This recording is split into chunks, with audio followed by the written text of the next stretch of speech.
नोटा 144 नमस्कार वाणी साहेब, जसं की तुम्ही पाहत आहात आज विजय सत्याचा झालेला आहे. मुळात खरंच विजयाचा आनंद साजरा करावा की दुःख, कारण आपल्या सर्वांचे लाडके नेते स्वर्गीय अजितदादा पवार आज आपल्यासोबत नाहीये, पण त्यांनी ज्या विश्वासाने तिकीट दिलं होतं मला आणि जो विश्वास लांडे कुटुंबावर दाखवला होता त्या विश्वासाला आज पूर्णविराम लागलेला आहे. आणि खरोखर मी सर्व आपल्या भागातील मतदार बंधूंचे, सर्व कार्यकर्ते असतील, राष्ट्रवादी काँग्रेस पक्षाचे, मशालीचे कार्यकर्ते असतील, तुतारीचे कार्यकर्ते असतील आणि RPI पक्षाचे कार्यकर्ते असतील, या सर्व पक्षीय कार्यकर्त्यांचे मनापासून आभार व्यक्त करते. कारण तुम्ही जर एका मतावर ठाम नसते तर कदाचित आज आपला विजय निश्चित नसता, पण तुम्ही तुमच्या निर्णयावर आणि तुमच्या मतावर ठाम होते म्हणून हा विजय आज आपल्या सगळ्यांचा झालेला आहे. आणि मी आमच्या तिन्ही उमेदवारांकडून तुम्हा सर्वांचे मनापासून आभार व्यक्त करते. अजितदादा पवार आपल्यामध्ये नाहीत, त्यांनी तुमची उमेदवारी अंतिम केली, दुर्दैवाने ते आपल्यामध्ये नाही. खरंच आज त्या विजयाचा विजय साजरा करता आला असता जर दादा आज सोबत असते, पण त्यांनी दिलेला शब्द आहे की माई तू चांगलं काम करशील, त्या शब्दाला जागण्याचा आणि त्या विश्वासाला जागण्याचा माझा शेवटपर्यंत प्रयत्न असेल. अनेकांनी तुमच्या उमेदवाराला विरोध केला, साहेबांचाही विश्वास होता. मुळात म्हणजे अजितदादा पवार साहेब असतील आणि अतुल बेनके साहेब असतील, या दोन व्यक्तींनी लांडे कुटुंबावर माझ्यावर जो विश्वास दाखवला, खरंच मी त्या दोघांची पण मनापासून खूप आभारी आहे. कारण त्यांनी जर विश्वास आणि पाठबळ दिलं नसतं तर मी उभं राहणं आणि निवडून येणे शक्य नसतं झालं. लांडे साहेब, कसं पाहता निकालाकडे? सुनबाई विजय झाल्या. निकालाचं खरं तर तसं मी माझे समाधान नाही आहे. दादांच्या जाण्याने जी पोकळीक निर्माण झाली, दादाचं निधन झाल्याच्यानंतर प्रचार आमचा थांबला. सर्व गाड्यांवरची भोंगी आम्ही उतरली, कुठल्याही प्रकारचा प्रचार केला नाही. बिगर प्रचार करता हा एवढा मोठा दणदणीत जे मी फॉर्म भरायच्या दिवशी बोललो होतो का पश्चिम भागातील डिंगोरे उदापूर आणि तांबे बारव हे दोन्ही गट मी आणणार आहे आणि ते मी आणलेले आहेत. एका 85 सीटला काहीतरी 100-1 मतं काहीतरी चाललं आहे.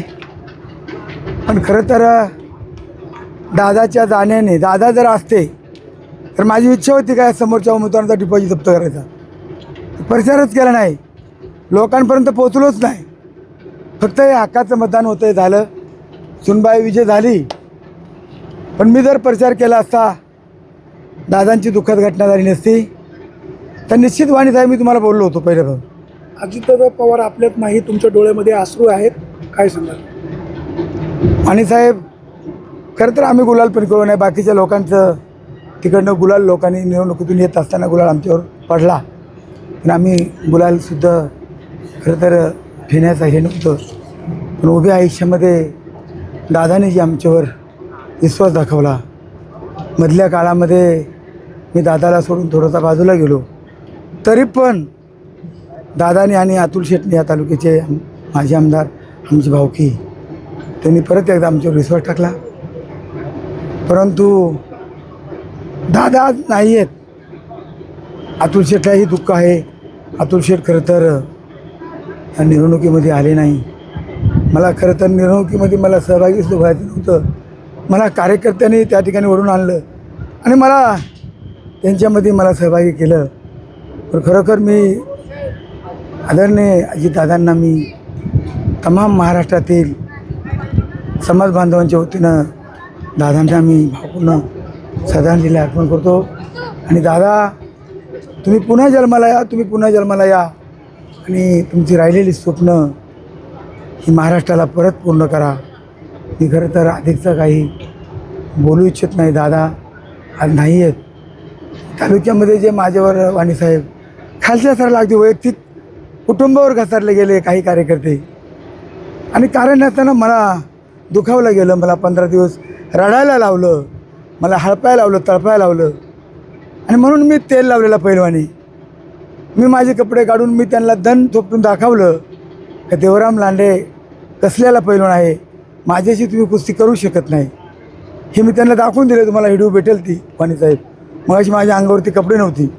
माझ्या कार्यकर्त्याने आग्रह धरला आणि मला खरं तर त्याने मला कपडे काढून मला दंड ठोकायला. पण त्यांना माझं आव्हान आहे, जे माझला शिव्या देत होते, टीका करत होते, त्यांनी माझी काही जण तुमच्या विरोधामध्ये ओपन होते, काही छुपे होते, कसं पाहता? सर्व पक्षाचे नेते एकत्र आले होते. माझ्याबरोबर कुठलाही पक्षाचा नेता नव्हता, सर्वसामान्य जनता होती. परंतु जनतेनं दाखवून दिले. मी जनतेला सांगितलं होतं, आपण आज कुठल्याही प्रकारचं वाद्य काय हे करायचं नाही. पण एवढा जल्लोष होता की आज अजितदादाला श्रद्धांजली म्हणून मी तर म्हणेल हा विजय आमच्या दादांचा आहे, अतुल शेठचा आहे, आमचं काहीच नाही. आम्ही प्रचारच केला नाही साहेब, आम्ही घराघरात पोचलोच नाही.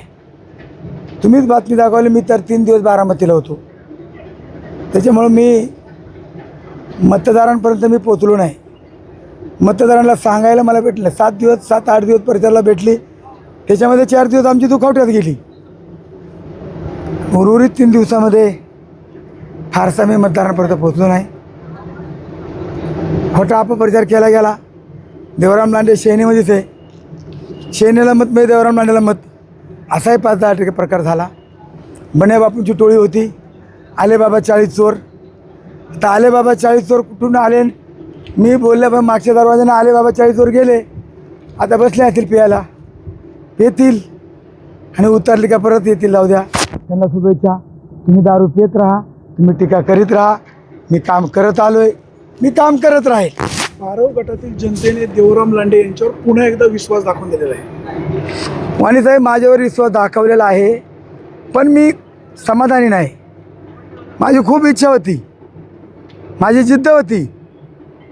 समोरच्या उमेदवाराचा मला डिपॉझिट जप्त करायचा होता, पण ती संधी मला भेटली नाही प्रचार करायला. किरकोळ गोष्टीला मी, तुम्ही पाहत आहे माझ्या वाढदिवसाला आयुष्यभर मी गिफ्ट देत असतो, साडी देत असतो, डबा देत असतो. त्याचाही भांडवल केला, त्याच्यावर खूप काही टीका झाली. पण आता मला बोलायला शिल्लक माझ्याकडं मला एवढा इंटरेस्ट नाही वाणीसाहेब. दादांमुळे मी काही एवढा बोलू शकत नाही. धन्यवाद.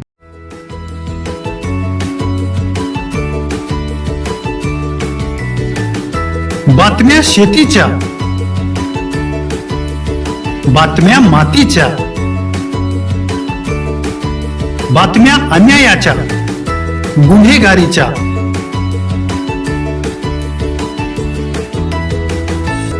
राजकारणाच्या आणि समाजकारणाच्या, शोषणाविरुद्ध बुलंद आवाज, जनसामान्यांच्या हुंकाराची गाज, सत्कार्याला प्रोत्साहन, दुष्कृत्याला अनुशासन,